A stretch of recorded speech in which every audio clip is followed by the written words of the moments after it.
ॐ नमो भगवते वासुदेवाय। नारायणं नमस्कृत्य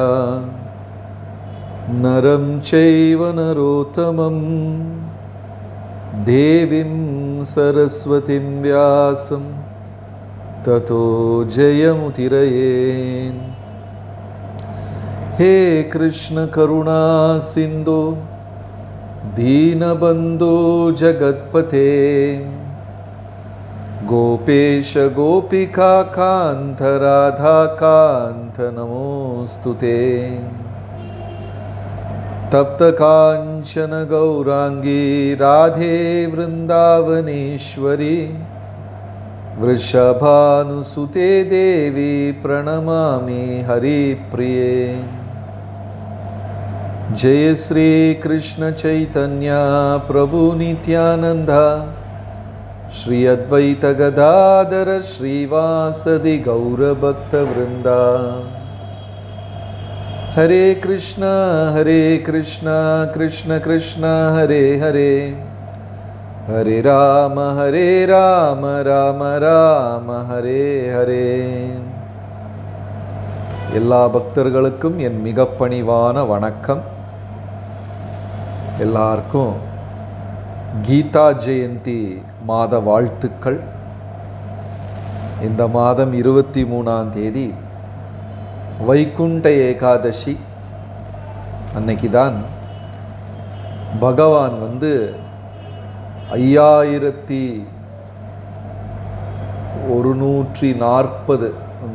கணக்கு சரியாக ஞாபகம் இல்லை, அவ்வளவு வருடங்களுக்கு முன்னாடி குருக்ஷேத்திர மண்ணில் பகவத்கீதை உபதேசம் பண்ணார். இதுக்கு நம்ம முதல்ல பிரபுபாதருக்கு நன்றி சொல்ல வேண்டும். ஏன்னா பகவத்கீதை என்ற வார்த்தை நம்ம எல்லாருமே கேட்டிருக்கிறோம், புதுசு கிடையாது. எவ்வளவோ சினிமாலெல்லாம் பார்த்துருக்குறோம். கோர்ட்டில் பகவத்கீதைக்கு மேலே கையை வச்சு நான் சொல்வதெல்லாம் உண்மை, உண்மையை தவிர வேறொன்றுமில்லை அப்படின்லாம் சினிமாவில் சொல்லுவாங்க. நானும் நினச்சேன், அப்போ பெருசாக பகவத்கீதையெல்லாம் வச்சு சத்தியம் பண்ணுறாங்களே அப்படின்னு. ஒரு முறை இந்த மாதிரி நீதிமன்றத்திற்கு போகக்கூடிய ஒரு வாய்ப்பு கிடைச்சிது. அதாவது ஒரு விஷயம் 3 இடத்துக்கு கலிகாலத்தில் ஒரு மனிதன் போயிட்டா அவன் வாழ்க்கையே மொத்தம் தொலைஞ்சுதுன்னு அர்த்தம். ஒன்று நீதிமன்றம், 2வது காவல் நிலையம், 3வது மருத்துவமனை. கலிகாலத்தில் யாராவது இந்த 3 இடத்துக்கு நிரந்தரமாக போகிறாங்கன்னா வாழ்க்கை பூரா அந்த அளவுக்கு கர்ம வினை இருக்குன்னு அர்த்தம். ஏன்னா நீதிமன்றத்துக்கு போனால் மொத்தம் வௌவாலாவே இருக்கும், எங்கே திரும்பி பார்த்தாலும் வௌவால். ஏன் அந்த வழக்கறிஞர்களுக்கு அப்படி ஒரு ஆடையை கொடுத்தாங்கன்னு தெரியல. அதுக்கு பின்னாடி ஏதாவது தத்துவம் இருக்கான்னு தெரியல. அந்த ஆடை கருப்பாக, இந்த வெள்ளை ஆடை கொடுத்த விஷயம் நம்ம கேள்விப்பட்டிருக்கோம். டாக்டருக்கு வெள்ளை ட்ரெஸ்ஸு. அந்த காலத்தில் ஆசிரியர்களுக்கும் வெள்ளை ட்ரெஸ் தான். இப்போ தான் எல்லாம் கலர் கலராக போட்டுக்கிட்டு இருக்காங்க. 1980க்கு முன்னாடியெல்லாம் ஆசிரியர்னால் வெள்ளையும் வெள்ளையுமாக தான் இருப்பாங்க. மருத்துவர்கள் வெள்ளையும் வெள்ளையுமாக இருப்பாங்க. சில தொழிலுக்கு மட்டும்தான் அந்த தூய வெள்ளை ஆடை கொடுக்கப்பட்டிருக்கிறது. ஏனென்றால் அந்த தொழில் ஒரு தர்மம், சுயநலமாக லாபத்தை எதிர்பார்த்து செய்யக்கூடாது அப்படின்னு அதற்கு பொருள். அதெல்லாம் போய் இப்போ எல்லாமே வியாபாரமாகிவிட்டது. ஆனால் இவங்களுக்கு ஏன் கருப்பு ட்ரெஸ் கொடுத்தாங்கன்னு தெரியல. அவ்வளவு பொய் பேசுவாங்களோன்னு எனக்கு சந்தேகமாக இருக்குது. மொத்தமும் கருப்பாகவே கொடுத்துருக்குறாங்க. ஒருத்தர் வேடிக்கையாக சொன்னார், அதாவது கழுத்தில் டை, கையில் பை, வாயில் பொய், அதுதான் கலியுக மனிதனுடைய வியாபாரம். கழுத்தில் டை, கையில் பை, வாயில் பொய், அதை வச்சே வியாபாரமாக வாழ்ந்து கொண்டு இருக்கிறோம். எல்லாம் நம்மளே தான். அப்போ இந்த 3 இடம் கர்ம வினைகளால் நிறைந்த இடங்கள். நீதிமன்றம், காவல் நிலையம். இவர் ஒருத்தர் குரூப்பில் மெசேஜ் போட்டிருக்காரு, கண்ணில் மையின்னு, அதை வேற போட்டிருக்காரு. அதை பற்றியெல்லாம் நம்ம சொல்லலை ஒன்றும். சரி, அப்போது இந்த பகவத்கீதையை பார்க்கக்கூடிய வாய்ப்பு கிடைத்தது நீதிமன்றத்தில். பார்த்தப்போ தான் உண்மை தெரிஞ்சுது.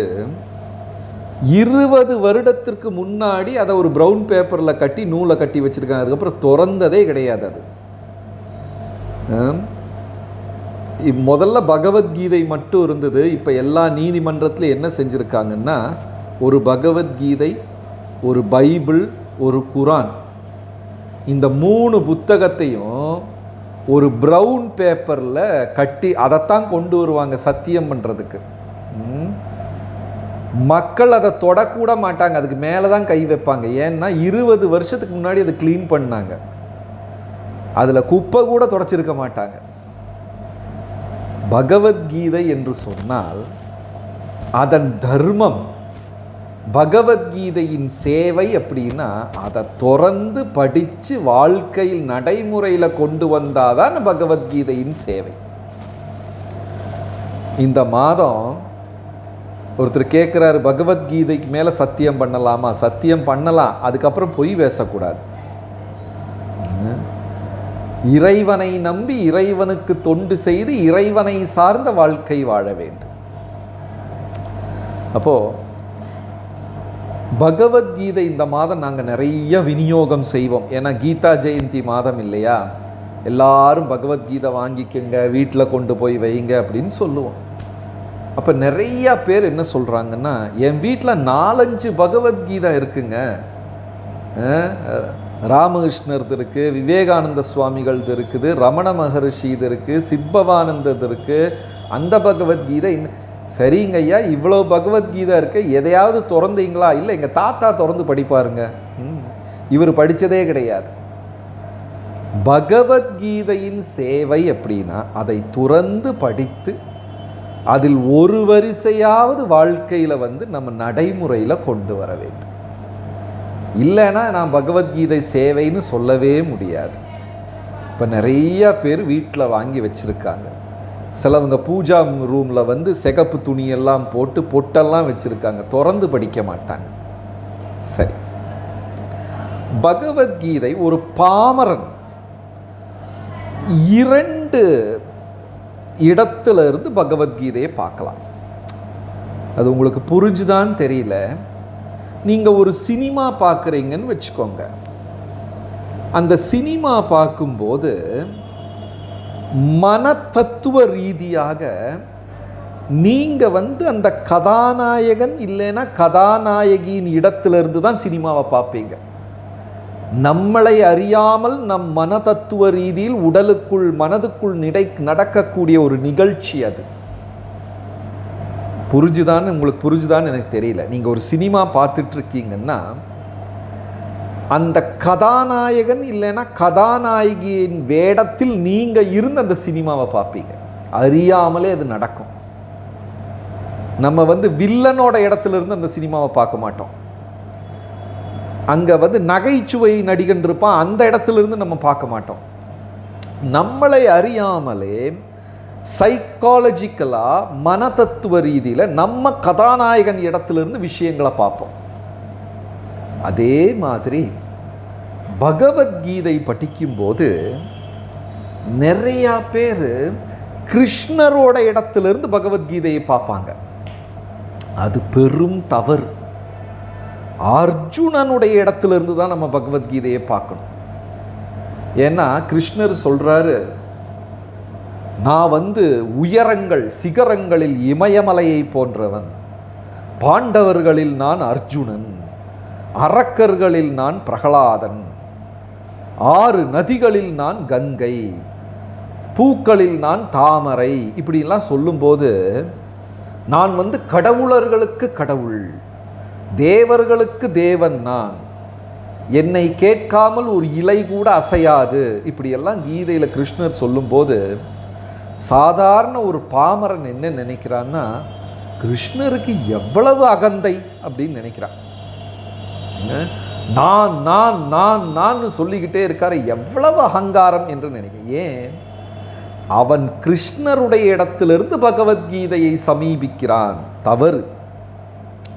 பகவத்கீதை படிக்கும் பொழுது நாம் அர்ஜுனனின் இடத்திலிருந்து படிக்கணும். அர்ஜுனனுக்கு நடந்த மனமாற்றம் ரொம்ப முக்கியம், நம்ம தெரிந்து கொள்ள வேண்டிய விஷயம். இப்போ பகவத்கீதையில் 700 ஸ்லோகம், 701 ஸ்லோகம் அப்படின்னு மக்கள் பேசிக்கொள்கிறார்கள். 700 உண்மைதான், 701 உண்மை, ரெண்டும் உண்மைதான். அது எப்படி ரெண்டுமே உண்மையாகும் அப்படின்னா, ஒரு இடத்துல ஒரு சில புத்தகங்களில் 4 வரி இருக்கும் ஒரு அத்தியாயத்தில், இனி ஒரு இடத்துல 6 வரி. அப்படி 2 ஸ்லோகத்தில் 6 வரி ஆகும்போது 12. அதை 3ஆவும் எடுத்துக்கலாம், 2ஆவும் எடுத்துக்கலாம். அதை 700, 701. இதில் அர்ஜுனன் ஏறக்குறைய ஒரு 40 ஸ்லோகங்கள் அர்ஜுனன் பேசியிருக்கிறார். பாக்கி பூரா கிருஷ்ண பகவான் பதில் சொன்னது. ஒரு 40 ஸ்லோகம் அர்ஜுனன் பேசினது. நல்லா கவனிங்க. முதல் அத்தியாயத்தில் ஒரு 10-20 ஸ்லோகம் அர்ஜுனர் பேசியிருக்கிறார். அதுக்கப்புறம் வரக்கூடிய அத்தியாயத்திலலாம் 2 ஒரு ஸ்லோகம் 2 ஸ்லோகம் அவ்வளோதான் பேசியிருக்கிறார். நடுவில் 12க்கு மேலே பேசவே இல்லை கொஞ்ச நேரத்துக்கு. அப்புறம் கடைசியில் கொஞ்சம் பேசியிருக்கிறார். அர்ஜுனன் அதிகபட்சமாக பேசினது முதல் அத்தியாயத்தில். அப்புறம் அர்ஜுனன் பேசவே இல்லை, ரொம்ப கம்மி, ஒரு ஸ்லோகம் ஒரு அத்தியாயம். இதிலிருந்து நம்ம என்ன புரிஞ்சுக்கலாம்? முதல் அத்தியாயத்தில் அர்ஜுனர் ஏறக்குறைய 20 ஸ்லோகம் பேசியிருக்கிறார். அதுக்கப்புறம் ஒரு அத்தியாயத்துக்கு ஒரு ஸ்லோகம் தான் பேசியிருக்கிறார். என்ன தெரிந்து கொள்ளலாம் அப்படின்னா, விஷயம் தெரியாதவங்க ரொம்ப பேசுவாங்க, விஷயம் தெரிஞ்சதுன்னா பேசாமல் இருந்துருவாங்க. அதாவது நான் கேரளாவில் இருக்கிறேன், இங்கே ஒரு பழமொழி சொல்லுவாங்க, தமிழ்லேயும் அந்த பழமொழி இருக்குன்னு நினைக்கிறேன். நிறைகுடம் துளும்பாது அப்படி தமிழ்லையும் சொல்லுவாங்க இல்லையா? இந்த காலி குடம் தான் ஆடிக்கிட்டே இருக்கும். குடம் நிறைஞ்சிருந்ததுன்னா, தண்ணி நிறைஞ்சிருந்ததுன்னா அது ஆடாது. ஆனால் முதல்ல அர்ஜுனன் அவ்வளவு பேசியிருக்கிறார், அப்புறம் பேசவே இல்லை. அதன் பொருள் என்ன? அத்தியாயத்தின் ஆரம்பத்தில் அர்ஜுனன் உணரவில்லை, அதற்கப்புறம் உணர்ந்து விட்டார். என்ன, அர்ஜுனனுக்கு அந்த அளவுக்கு அறிவில்லையா என்று கேட்டால் அப்படி கிடையாது. அர்ஜுனன் உலகத்திற்காக ஒரு மாணவனாக மாறினார் அங்க. அப்ப முதல் அத்தியாயத்தில் நிறைய பேசுறார் அர்ஜுனன். கிருஷ்ணா, நான் சண்டையெல்லாம் போட மாட்டேன், நீ ஏன் என்னை பாவத்தை செய்ய சொல்லுகிறாய்? என்ன போய் பாவம் செய்ய சொல்றீங்களே, நான் எப்படி என் மாமன்மார்கள், என் மைத்துனர்கள், என் உறவினர்கள், என் அண்ணன் தம்பிகள் இவங்களையெல்லாம் நான் எப்படி கொல்லுவேன்? நான் எதற்காக இவ்வளவு பாவம் செய்ய வேண்டும்? பாவத்தை செத்து வெற்றி பெற்ற இந்த நாடு எனக்கு வேண்டாம். நான் இப்படி கொன்னா பெண்களெல்லாம் விதவைகளாகி விடுவார்கள், குழந்தைகளெல்லாம் அனாதைகளாகி விடுவார்கள், பித்ரு பூஜை நடக்காது, தான தர்மங்கள் நடக்காது. ரொம்ப பேசுறார். கிருஷ்ண பகவான் ஒரு வார்த்தை கூட பேசவே கிடையாது, கேட்டுக்கொண்டே இருந்தார். உண்மையான ஆன்மீகவாதி என்ன செய்யணும்னா, ரொம்ப குறைவாக பேசி அதிகமாக கேட்க வேண்டும். அதுதான் உண்மையான ஆன்மீகவாதி. இப்போ நமக்கு ஒரு வகுப்பு, ஒரு பாடம், கரெக்டு, வெற்றிலை சலசலக்கும், கரெக்ட். நமக்கு ஒரு பாடம். நம்ம வாழ்க்கையில் தினந்தோறும் காதை அதிகமாக உபயோகப்படுத்துகிறோமா, நாக்கை அதிகமாக உபயோகப்படுத்துகிறோமா? ரெண்டில் எதை அதிகமாக நம்ம உபயோகப்படுத்துகிறோம்? காதா நாக்கா? எதை அதிகமாக உபயோகப்படுத்துகிறோம்? எல்லாரும் நாக்கு தான், காது ரொம்ப கம்மி. அதில் டாக்டர் வேற இந்த ஸ்டெத்தஸ்கோப்பை வச்சிடுறாங்க, முழுசாக கேட்காது. காது கம்மி, நாக்கு தான் அதிகம். அப்போ அர்ஜுனன் அதிகமாக பேசுகிறார், கிருஷ்ண பகவான் பேசவே கிடையாது. 2வது அத்தியாயத்தில் பேசி பேசி மனுஷன் ஓஞ்சு போயிட்டார் அர்ஜுனன். பேசி பேசி அதனால் ஒரு பதிலும் கிடைக்கல. அது பண்ணுவேன், இது பண்ணுவேன், அனாதைகளாகி விடுவார்கள், பாவம் நடக்கும், அது நடக்கும் எல்லாம் பேசி கடைசியில் முடிவு வராத போது அர்ஜுனர் சொல்லுகிறார், சிஷ்யஸ்தேகம் சாதிமாம் துவாம் பிரபன்னம். கிருஷ்ணா, என்னை சீடனாக ஏற்றுக்கொள்ளுங்கள் அப்படிங்கிறார். பேசி பேசி ஓஞ்சு போயிட்டார். என்னை சீடனாக ஏற்றுக்கொள்ளுங்கள் என்று சொல்லுகிறார்.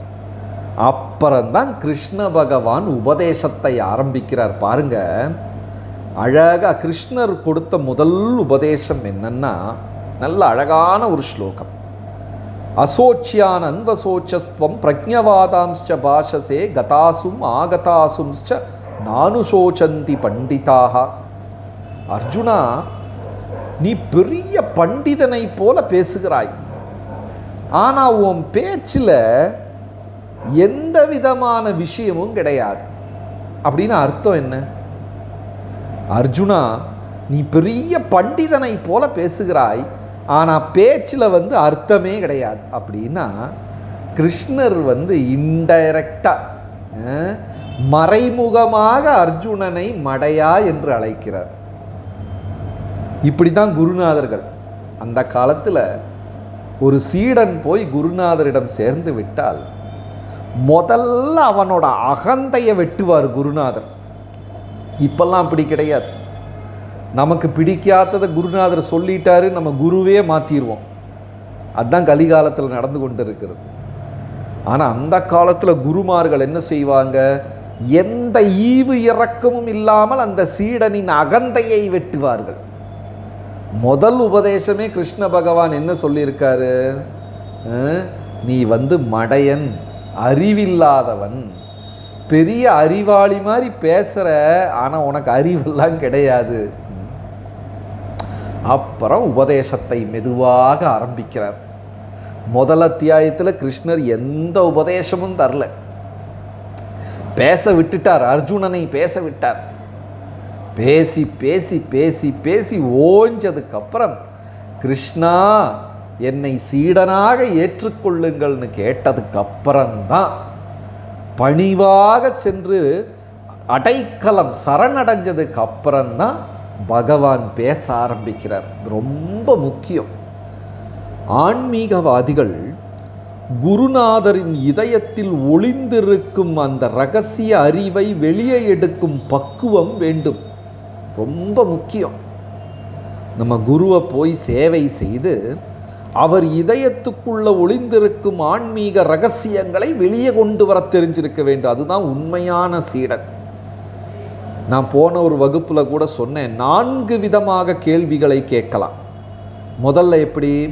பணிவாக கேள்விகளை கேட்கலாம். 2வது, குருவுக்கு எவ்வளவு தெரியும் என்று அளந்து பார்ப்பதற்காக கேள்வி கேட்கலாம். அப்படி கூட நிறைய பேர் கேட்பாங்க. குருவுக்கு எவ்வளவு தெரியும் அது கண்டுபிடிக்கிறதுக்காக கேள்வியை கேட்பார்கள். அது தவறு. 3வது, நான் பெரும் பண்டிதன் என்பதை உலகத்துக்கு சொல்லுவதற்காகவே கேள்விகளை கேட்பார்கள். அதுவும் தவறு. 4வது, முன்னாடி இருக்கிற மாட்டி விடுறதுக்காக கேள்விகளை கேட்பார்கள். அதுவும் தவறு. அதுதான் இந்த பத்திரிகையாளர்கள் செய்வது. அதை ஒரு தொழிலாகவே செய்து கொண்டிருக்கிறார்கள். எளிமையாக குருவின் இதயத்துக்குள் ஒளிந்திருக்கும் ரகசியங்களை வெளியில் கொண்டு வருவதற்காக கேள்விகளை கேட்க வேண்டும். சைத்தன்ய மகாபிரபுடைய குருநாதர் ஈஸ்வர பூரி அவருடைய குருவான மாதவேந்திர பூரிக்கு பணிவிடை செய்து ரகசியங்களை கேட்டுக்கொண்டார். குரு கிட்ட போய் எளிமையா அவருக்கு தேவையான சேவைகளை செய்து அன்பாக கேட்கும்போது குருவும் சொல்லித் தருவார். அகந்தையுடன் போய் குருவிடம் கேட்டால் எனக்கு தெரியாது நீ போயிட்டு வான்னு விட்டுருவார் இல்லையா? நீங்கள் எவ்வளவு பேர் திருக்கோஷ்டியூர் போயிருக்கீங்கன்னு தெரியாது. திருக்கோஷ்டியூர் அழகான ஒரு இடம், கோயில். 4 நிலையில் பெருமாள் இருக்கிறார். கீழே கிருஷ்ணராக இருக்கிறார். அதுக்கு மேலே இருக்கிற மாடியில் சௌமிய நாராயணன் அவர் படுத்துக்கிட்டு இருப்பார். அதுக்கு மேலே மாடியில் உபேந்திர நாராயணன் நின்று கொண்டு இருப்பார். அதுக்கு மேலே மாடியில் பார்க்கடல் நாராயணன் இது அவரும் இருப்பார். அவர் படுக்கிறாரா உட்கார்ந்து கொண்டு இருப்பார். இப்படி 3-4 மாடி. அங்கே தான் இவர் ராமானுஜர் திருக்கோஷ்டி நம்பிகளுடன் சீடனாக சேர்வதற்காக போனார். 17 முறை போனார். பார்த்துக்கோங்களேன். ஒரு முறை போகும் பொழுதும் குருநாதர் திருக்கோஷ்டி நம்பிகள் என்ன செய்வார்னா, நான் செத்து நீ வா என்று சொல்வார். நான் செத்ததுக்கு அப்புறம் நீ வா. அது எப்படி? சீடனாக போகும்போது குருநாதர் செத்ததுக்கு அப்புறம் எப்படி சீடனாவது? 17 முறை சென்று கதவை தட்டினாலும் நான் செத்து நீ வா, நான் செத்து நீ வா என்று சொல்லுவார். 18வது முறை ராமானுஜர் அதை புரிந்து கொண்டார். நான் செத்து நீ வா, நான் செத்து என்று சொன்னால் நான் என்னும் அகந்தை, அகம்பாவம், அகம், அந்த அகந்தை இறந்ததற்கு அப்புறம் அதை களைந்து விட்டு வா என்றார். அப்போ குருநாதர்கிட்ட எல்லாம் கேள்வி கேட்கும்போது அவ்வளவு பணிவாக கேட்க வேண்டும். ஆனால் முதல் அத்தியாயத்தில் அர்ஜுனர் என்ன செய்கிறார்? அதை பண்ணுவேன், இதை பண்ணுவேன், எல்லாம் செத்து போயிடுவாங்க, அனாதை ஆகிவிடுவார்கள், பாவம். அது கிருஷ்ணர் ஒன்றுமே பேசலை. அதுக்கப்புறம் வாயில் இருந்த தண்ணியெல்லாம் வத்தி போய் என்னை சீடனாக ஏற்றுக்கொள்ளுங்கள்னு சொன்ன உடனே கிருஷ்ணர் சிரித்து கொண்டு அன்பாக மடையா என்று கூப்பிட்டார். முதல் உபதேசமே நீ அறிவில்லை, ரொம்ப பெருசாலாம் பேசிக்கிற, ஆனால் உன் தலைக்குள்ளே ஒன்றுமே இல்லை, அப்படி மடையா என்றார். அப்புறம்தான் மெதுவாக அர்ஜுனன் கேள்விகளை கேட்டார். கர்மம் என்றால் என்னது? 3வது அத்தியாயம். கர்ம சந்நியாசம் என்றால் என்னது? 5வது அத்தியாயம். தியான யோகம். அப்படி மெதுவாக ஒரு கேள்வி, ஒரு கேள்வி தான் கேட்பார், ஒரு ஸ்லோகம். அதுக்கப்புறம் 30 ஸ்லோகம் பகவான் பதில் சொல்லுகிறார். அவ்வளவு அழகாக பதில் சொல்கிறார். அதுக்கப்புறம் அப்படி கேட்டு கேட்டு அப்புறம் அர்ஜுனர் பேசவே இல்லை. அப்போ தான் அர்ஜுனனுக்கே புரிஞ்சது, தெரியாமல் தான் இவ்வளவு பேசிட்டோமோ அப்படின்னு அவருக்கு சந்தேகம். 10வது அத்தியாயம் வரும் பொழுது கிருஷ்ண பகவான் தன்னை பற்றி பேச ஆரம்பிக்கிறார். 8வது அத்தியாயத்திலே கேள்விகளெல்லாம் நிறுத்திட்டார் அர்ஜுனர். அது வரைக்கும் என்ன கேட்டார்? கர்மம் என்றால் என்ன, தியான யோகம் என்ன, ஞான யோகம் என்ன, அது என்ன, இது என்ன.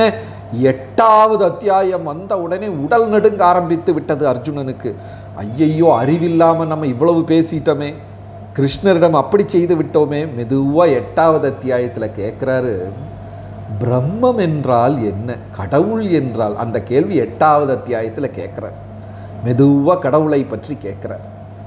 கிருஷ்ணர் சொல்லுகிறார், மலைகளில் நான் இமயமலை 10வது அத்தியாயத்தில், வேதங்களில் நான் சாமவேதம், பிரணவத்தில் நான் ஓம்காரம், அப்படி இப்படின்னு சொல்லி அர்ஜுனர் உடலெல்லாம் நடுங்கி, அவ்வளவு பெரிய கடவுளையா நான் தோளில் கை போட்டு கொண்டு நடந்தேன், அவருடன் ஒன்றாக இருந்து சாப்பிட்டேன், மரியாதை இல்லாமல் நண்பனை அணைப்பது போல் அவனே இவனே போடா வாடா என்றெல்லாம் அழைத்து விட்டேனே, அந்த மெய்ப்பொருள், அந்த பரம்பொருள், அந்த பரமாத்மாவையா நான் நண்பனாக பாவித்தேன். அப்படியெல்லாம் கேட்டு உடல் நடுங்கி, கிருஷ்ணா நீங்கள் கடவுள் என்று புரிந்து விட்டது, உங்கள் மகிமையை எனக்கு காண்பித்து தாருங்கள் அப்படின்னு கேட்குறார். உடனே பகவான் சொல்கிறாரு, அர்ஜுனா நான் காமிச்சு தர்றேன், ஆனால் உன்னால் அதை ஏற்றுக்கொள்ள முடியாது என்று சொல்லி 1000 தலைகள், ஒரு தலை சிவபெருமான், ஒரு தலை வருணன், வாயு, அக்னி, பிரம்மா, ஒரு தலையிலிருந்து தீ வருது, இனி ஒரு தலையிலிருந்து தண்ணீர் வருகிறது, பறவைகள், இதெல்லாம் பார்த்து மெய் சிலிர்த்து உடல் நடுங்கி, பயமாக இருக்குது கிருஷ்ணா, எனக்கு இந்த உடல் வேண்டாம், இந்த தரிசனம் விஸ்வரூபம் எனக்கு வேண்டாம், பழைய மாதிரியே எனக்கு அந்த 2 கையுள்ள உருவத்தை காண்பித்து தாருங்கள் என்று மன்றாடி கேட்கிறார்.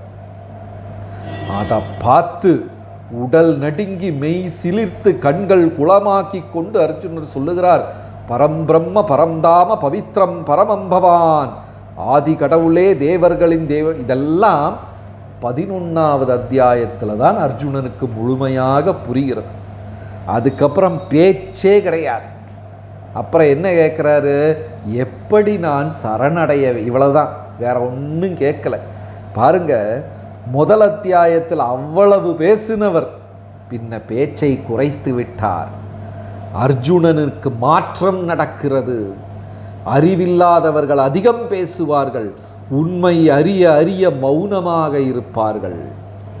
அதுக்கப்புறம் எப்படி சரணடைய வேண்டும் என்று பகவானிடம் அர்ஜுனர் கேட்க பகவான் அழகாக விளக்குகிறார். 18வது அத்தியாயத்தில் சரணடைவதை பற்றி சொல்லுகிறார். அதுக்கப்புறம் ஒரே ஒரு வார்த்தை தான் அர்ஜுனர் சொல்லுகிறார். என்ன? கரிஷ்யே வச்சனம், உங்க வார்த்தைப்படி நான் நடந்து கொள்ளுகிறேன், எனக்கு வேற எந்த அபிப்பிராயமும் கிடையாது. பெரிய ஒரு மாற்றம் நிகழ்ந்தது அர்ஜுனனின் மனதில். நம்ம கூட பகவத்கீதையை படிக்கும் போது அர்ஜுனனின் இடத்திலிருந்து படிக்க வேண்டும். ஏன் தமிழ்நாட்டில் இவ்வளவு பெரிய பெரிய கோயிலெல்லாம் கட்டுறாங்க பார்த்துருக்கீங்களா? பழைய கோயில், மதுரை மீனாட்சி, தஞ்சாவூர் பிருகதீஸ்வரர் பெரிய கோயில், ஸ்ரீரங்கநாதர் பார்த்தீங்கன்னா அந்த கோபுரமெல்லாம் எவ்வளவு பெருசாக இருக்குது, பிரம்மாண்டமாக இருக்குது இல்லையா? இதுலேயும் ஒரு மனத்தத்துவ விஷயம் இருக்குது. நீங்கள் சாதாரணதாக சின்னதாக ஒரு வீட்டுக்கு போங்க, ஒரு நண்பரோட வீட்டுக்கு, 2 பெட்ரூம் இருக்கிற ஒரு குட்டி வீடு, அவர் ஃப்ரண்ட்டில் உட்காந்துக்கிட்டு இருக்கிறாரு. போனோடனே என்னப்பா சௌக்கியமா, நல்லா இருக்கிறியா அப்படின்னு கேட்போம். அதே அரண்மனை மாதிரி நீங்கள் ஒரு வீட்டுக்குள்ளே போகிறீங்கன்னு வச்சுக்கோங்க, கேட்டுக்கிட்டேயே 4-5 காவல்காரங்க, கேட்லேருந்து அப்படியே 1/2 கிலோமீட்டர் நடந்து போகணும் வீட்டுக்கு போகணுன்னா. அங்கே 4 மாடி பிரம்மாண்டமான அரண்மனை, வீட்டுக்கு முன்னாடி 10 காரு, போலீஸு, செக்யூரிட்டி. அப்போ நம்ம என்ன ஆகிடுவோம், பக்கத்தில் நெருங்க நெருங்க நம்ம சின்னதாகி விடுவோம். அறியாமல் ஒரு பணிவு வந்துடும். அந்த வீட்டுக்குள்ளே போனோடனே அந்த மன்னர் உட்கார்ந்துருக்கிறார், போனவுடனே நம்ம பார்த்து என்னப்பா ராஜா சௌக்கியமா அப்படின்னு கேட்போமா? இல்லை. ஒரு பணிவு, ஒரு பயம், ஒரு மரியாதை வந்து குனிந்து போக ஆரம்பித்து விடுவோம். பிரம்மாண்டமான பிரமிக்கக்கூடிய விஷயங்கள் நம்ம கண் முன்னாடி வரும்போது நம்மை எறியாமல் நாம் சிறிதாகி விடுவோம். அப்போ ரங்கநாதர் கோயில், அந்த மாதிரி பெரிய பெரிய ஆலயங்களுக்கு போகும்போது அறியாமலே ஒரு பணிவு வந்து, கிருஷ்ணா நான் இந்த உலகத்தில் ஒன்றுமே கிடையாது, அதுதான் உண்மை, நம்ம வெறும் துரும்பு இந்த உலகத்தில், அவ்வளோதான். பெருசாக பேசிக்கொள்வோம், நான் அப்படி, நான் இப்படி, நான் நினச்சா அதை சாதித்து விடுவேன், இதை சாதித்து, ஒன்றும் கிடையாது. ஒரு மழை வந்தால் தாங்க முடியாது, வெயில் அடித்தால் தாங்க, அவ்வளவு எதுக்கு? ஜலதோஷம் வந்தால் போச்சு, 3 நாள் படுத்துக்குவோம், அவ்வளவுதான் நம்ம கெப்பாசிட்டி. வெறும் இந்த உலகத்தில் ஒரு துரும்பு மட்டும்தான் நம்ம. இது அர்ஜுனன் உணர்ந்து கொள்வதற்கு 18 அத்தியாயங்கள் எடுத்தது. 2வது அத்தியாயத்திலே சொல்லிட்டார் அர்ஜுனன், கிருஷ்ணா என்னை சீடனாக ஏற்றுக்கொள்ளுங்கள் என்று வார்த்தையில் சொல்லிவிட்டார். அதை உணர்ந்து சொன்னது 18வது அத்தியாயத்தில் தான். 2வது அத்தியாயத்தில் வார்த்தையால் பேசினால் கூட அதை உணர்ந்தது 18வது அத்தியாயத்தில். கரிஷ்யே வச்சனம் தவா, நீங்கள் என்ன சொன்னாலும் நான் அதை அப்படியே பின்பற்றுகிறேன் என்று அர்ஜுனர் சொன்னார். நம்ம கூட எவ்வளவோ பேர்கிட்ட நன்றி, மன்னித்துக்கு, சாரி, தேங்க்யூ எல்லாம் சொல்லுவோம். டெய்லி ஒரு நாளைக்கு எவ்வளவோ தேங்க்யூ சொல்லுவோம். இந்த நன்றிகள் என்ற வார்த்தை இதயத்திலிருந்து வருதா, வாயிலிருந்து வருதா? எல்லார்கிட்டையும் தேங்க்யூ தேங்க்யூலாம் சொல்லுவோம், அது வெறும் வாயிலிருந்து, இதயத்திலிருந்து வராது. ஆனால் நம்ம சொல்லக்கூடிய ஒரு நன்றியும் இதயத்திலிருந்து வந்ததுன்னா இந்த உலகமே ஒரு பூஞ்சோலையாக மாறிவிடும். அந்த மனமாற்றம் தான் அர்ஜுனனுக்கு நடந்தது. 2வது அத்தியாயத்தில் என்னை சீடனாக ஏற்றுக்கொள்ளுங்கள் அப்படின்னு சொன்னால் கூட அதை அவர் உணர்ந்தது 18வது அத்தியாயத்தில் தான். ஏன்னா 10வது அத்தியாயத்தில் பகவானின் பிரம்மாண்டத்தை பற்றி கேட்டார், 11வது அத்தியாயத்தில் அவர் விஸ்வரூபத்தை பார்த்தார், 12வது அத்தியாயத்தில் பக்தி என்னவென்று புரிந்தது, அந்த அறிவு கிடைக்க கிடைக்க அர்ஜுனன் சிறிதாகி கொண்டே இருந்தார். அதுதான் அங்கே நிகழ்ந்தது. இந்த பகவத்கீதைன்னு சொல்கிறது வெறும் ஒரு புத்தகம் கிடையாது. என்னை அடியோடு மாற்றக்கூடிய சக்தி படைத்த ஒரு ஆசிரியர் இந்த பகவத்கீதை. இந்த புத்தகத்தை மனசு வச்சு அர்ஜுனன் என்ற நிலையில் இருந்து அர்ஜுனனாக நம்ம மாறி ஒரு ஸ்லோகத்தையும் அதனுடைய பொருளுரை இதெல்லாம் படித்தோம்னா பிரபுபாதர் சொல்கிறார், ஒரு வார்த்தை போதும் கண்டிப்பாக ஒரு மனிதன் மாறிவிடுவான் என்று சொல்லுகிறார். அந்த கீதை உபதேசம் பண்ண நாள் தான் இந்த வைகுண்ட ஏகாதசி. அன்னைக்கு பெரிய நிகழ்ச்சி இருக்குது. நீங்கள் எல்லாம் பகவத்கீதை படிக்க வேண்டும். அத்தியாயங்கள் சரி. இப்போ உங்களுக்கு அதை பற்றி விளக்குவதற்காக அந்த நிகழ்ச்சிகள், அந்த வைகுண்ட ஏகாதசியுடைய நிகழ்ச்சிகளை பற்றி சொல்வதற்காக மீனகேத்தன் பிரபு வந்திருக்காரு. பிரபுவை அன்புடன் வரவேற்கின்றோம். ஹரே கிருஷ்ணா. நன்றி.